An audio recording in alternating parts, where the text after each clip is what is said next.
నమస్తే ఫ్రెండ్స్. చాలా రోజుల తర్వాత కలిసాం కదా. అందరూ ఎలా ఉన్నారు, ఏం చేస్తున్నారు? అందరూ బాగున్నారని నేను అనుకుంటున్నాను. అలాగే బాగుండాలని కూడా కోరుకుంటున్నాను. సో ఇప్పుడైతే ఈరోజు వీడియోలో నేను ఏం షేర్ చేసుకోవాలనుకుంటున్నానంటే, కల్కి సినిమా అందరు చూసే ఉంటారు, కొంతమంది చూడకపోయి ఉండొచ్చు. అయితే కల్కి సినిమా చూసిన తర్వాత మనకి కొన్ని స్టోరీ లైన్స్ అనేవి గుర్తొచ్చాయి అనమాట. అంటే దీనికి రిసెంబుల్గా ఉంది అని చెప్తుంటాం కదా. సో అలాగా నాకు అనిపించింది. సో ఆ స్టోరీస్ ఏంటివి అనేవి నేను మీతోటి షేర్ చేసుకోవాలనుకుంటున్నాను. సో అసలుకి కల్కి సినిమా చూస్తూ ఉన్నప్పుడు నా ఎక్స్పీరియన్స్ అనేది చెప్పాలనుకుంటున్నాను.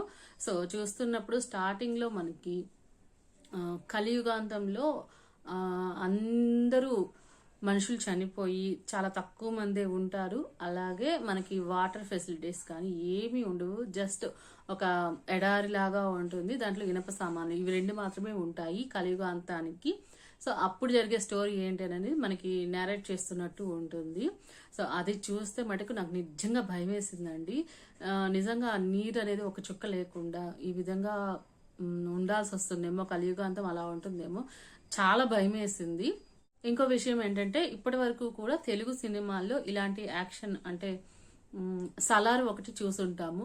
అలాగే కేజీఎఫ్ సినిమా కూడా కొంచెం రిలేటెడ్గా ఉంటుంది. అంటే ఎక్కువ గన్స్, అలాగే వెహికల్స్, ఇంకా థీమ్ అంతా కూడా బ్లాక్ కలర్ లో కనిపిస్తూ ఉంటుంది. సో అట్లాంటి సినిమాలు ఆ రెండే చూసాము. ఇది నెక్స్ట్ లెవెల్ అని చెప్పచ్చు. హాలీవుడ్ రేంజ్ లో ఈ సినిమా ఉంది.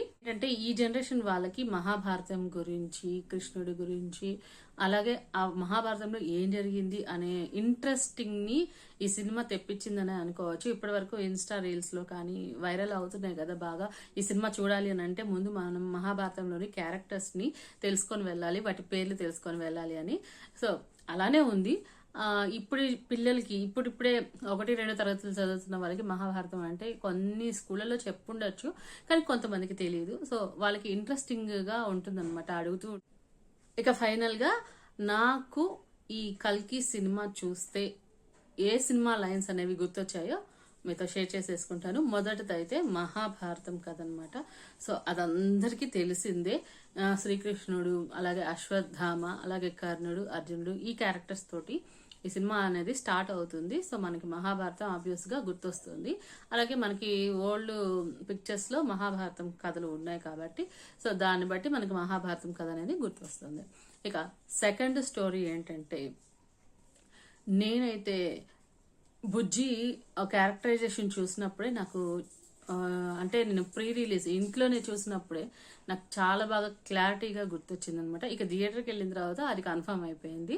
సో బుజ్జి క్యారెక్టరైజేషన్ అంటే, బుజ్జి ఎలాంటిది అని అంటే, మనకి ఒక మెకానికల్ మనిషి తయారు చేసినటువంటి కంప్యూటరైజ్డ్ మెషిన్ అనమాట. సో అది మనకి అలెక్సా లాగా వర్క్ చేస్తుంది. అంటే మనం ఏది అడిగితే దానికి ఆన్సర్ చేయటం కానీ, కొన్ని జోకులు కూడా వేస్తూ ఉంటుంది. సో ఈ సినిమాలో అయితే కొంచెం ఫన్ అనేది మనకి బుజ్జి నుంచి వచ్చింది. అలాగే బుజ్జిలో ఉన్న ఈ ఐస్, అలాగే రౌండ్ ఫేస్, అది మాట్లాడటం, ఇదంతా కూడా నాకు వాలి సినిమా చూస్తే గుర్తొస్తుందండి. సో తెలుగు వాలి కాదు, ఇది .e అనమాట. ఈ సినిమా చూసిన వాళ్ళకైతే తెలుస్తుంది, తెలియని వాళ్ళైతే ఇది ఆర్టిఫిషియల్ ఇంటెలిజెన్స్ తోటి మనకి కలియుగాంతంలో ఏ విధంగా మనుషులందరూ చనిపోయి కేవలం మెషిన్స్ మాత్రమే ఉన్న స్థితిలో ఏం జరుగుతుంది అనేది ఎటువంటి డైలాగ్స్ లేకుండా, హ్యూమన్స్ లేకుండా మనకి ఎక్స్ప్రెషన్స్ తోటే చూపించిన సినిమా అన్నమాట. చాలా బాగుంటుంది, పిల్లలకి కూడా చాలా బాగా అర్థమయ్యే విధంగా ఉందండి. సో ఆ సినిమా అయితే నాకు గుర్తొచ్చింది. ఈ బుజ్జి 2 కళ్ళు ఉండి ఈ విధంగా మాట్లాడుతూ ఉంటుంటే నాకు దాంట్లో వాలి క్యారెక్టర్, ఈవా క్యారెక్టర్ గుర్తొచ్చింది అనమాట. సో ఇక్కడ కూడా సేమ్ పిక్చర్ అనమాట. ఏంటి, మనకి కలియుగాంతంలో మనుషులు అందరూ తక్కువైపోయి, అలాగే వనరులు కూడా తక్కువైపోయి ఎక్కువగా మెషిన్స్ ని, గన్స్ ని యూజ్ చేస్తూ ఉంటారు. సో అదే సిచ్యువేషన్ ని నాకు ఈ సినిమాలో, కల్కి సినిమాలో కూడా కనిపించింది. కాబట్టి నాకు వాలి సినిమా అనేది బాగా గుర్తొచ్చింది. ఇక మూడో పాయింట్ ఏంటంటే, సినిమా కాదండి, దాంట్లో ఉన్న ఒక చిన్న లైన్ అని చెప్తున్నాను.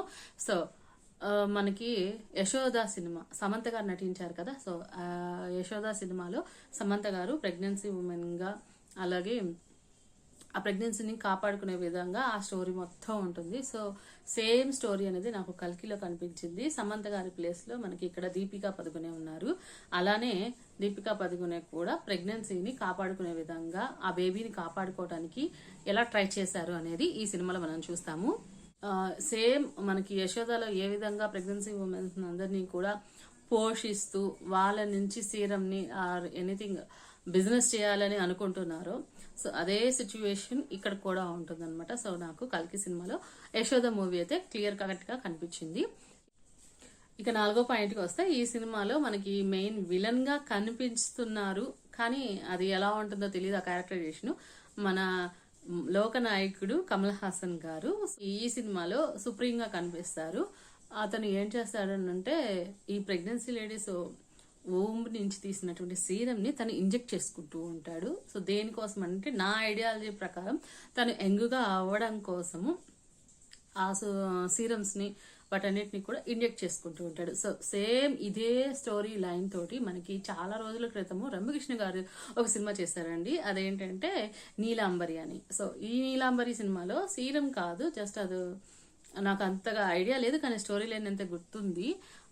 బ్లడ్ ని వాళ్ళు వివిధ మంత్లీ ఒకసారి లేదా ఇయర్లీ వన్స్ మనుషుల ద్వారా తీసుకుంటూ ఉంటారనమాట. సో అదే నాకు కూడా, అంటే వాళ్ళు ఎప్పుడూ కూడా యంగుగా ఉండటం కోసము మనుషుల ప్రాణాలతోటి ఆడుకుంటూ ఉంటారనమాట. సో అదే స్టోరీ లైన్ నాకు ఈ సినిమాలో కూడా గుర్తొచ్చింది. అక్కడ రమ్యకృష్ణ గారు చేస్తున్న రోల్ని ఇక్కడ కమల్ హాసన్ గారు చేశారు. అలాగే ఇది కొంచెం డిఫరెంట్ గా అనమాట. అయితే ఇది కలియుగాంతంలో చేరుస్తున్నది. ఇదేమో రమ్యకృష్ణ గారి స్టోరీ ఏంటంటే అంతా కూడా అడవిలో జరుగుతుంది. సో ఆ సినిమా పేరు నీలాంబరి. సో మీకు ఇంట్రెస్ట్ ఉన్న వాళ్ళు చెక్ చేయొచ్చు. ఇక ఫైనల్ గా స్టోరీ మొత్తం కూడా మనకి ఎక్కువగా రైడ్స్ జరుగుతూ ఉంటాయి వెహికల్స్ తోటి. ఎడారిలో మనకి రైడ్స్ అనేవి జరుగుతూ ఉంటాయి. ఇది చూస్తున్నప్పుడు నాకు మెయిన్ గా గుర్తొచ్చింది ఏంటంటే, మ్యాడ్ మ్యాక్స్ ఫ్యూరీ రోడ్ అనే సినిమా ఆల్రెడీ మనకి 2011లో రిలీజ్ అయింది అనుకుంటాను. 2011 to 15 మధ్యలో ఎప్పుడో రిలీజ్ అయింది. సో సేమ్ స్టోరీ మనకి రోడ్లో జస్ట్ ఎడారి మాత్రమే ఉంటుంది. ఆ ఎడారిలో డిఫరెంట్ కైండ్స్ ఆఫ్ వెహికల్స్ తోటి చాలా బీభత్సంగా రైడ్స్ అనేవి జరుగుతూ ఉంటాయి. ఒకరిని ఫైట్ చేసుకుంటూ ఉంటారు. సో అదే టైప్ ఫైటింగ్స్ అలాగే యాక్షన్స్ అన్నీ కూడా మనకి ఈ మూవీలో చూస్తామన్నమాట. ఈ మ్యాడ్ మ్యాక్స్ సినిమాలో కూడా సేమ్ 2 పార్ట్స్ మనకి కనిపిస్తాయండి. ఒకటి ఏంటంటే ఎడారిలో ఫైటింగ్, అలాగే రైడ్స్, ఇలాంటి డిఫరెంట్ కైండ్స్ ఆఫ్ రైడ్స్ ఇవన్నీ ఉంటాయి. ఇంకొక పాయింట్ ఏంటంటే, సేమ్ యశోద ఫిలిం కూడా మనకి దాంట్లో టచ్ అవుతుంది. ఇంకా చెప్పాలంటే ఈ కలియుగాంతంలో మనకి అంటే వాటర్ అనేది ఒక్క చుక్క కూడా లేకుండా ఉంటుంది కదా. సో ఈ 3 పాయింట్లు కూడా మనం ఈ మ్యాడ్ మ్యాక్స్ సినిమా నుంచి తీసుకోవచ్చు. ఫైనల్ గా కల్కి సినిమా ఒక్కటి చూస్తే నాకు ఈ 5 రకాల పాయింట్స్, స్టోరీ లైన్స్ అనేవి గుర్తొచ్చాయండి. 5 సినిమాలు కూడా గుర్తొచ్చాయి.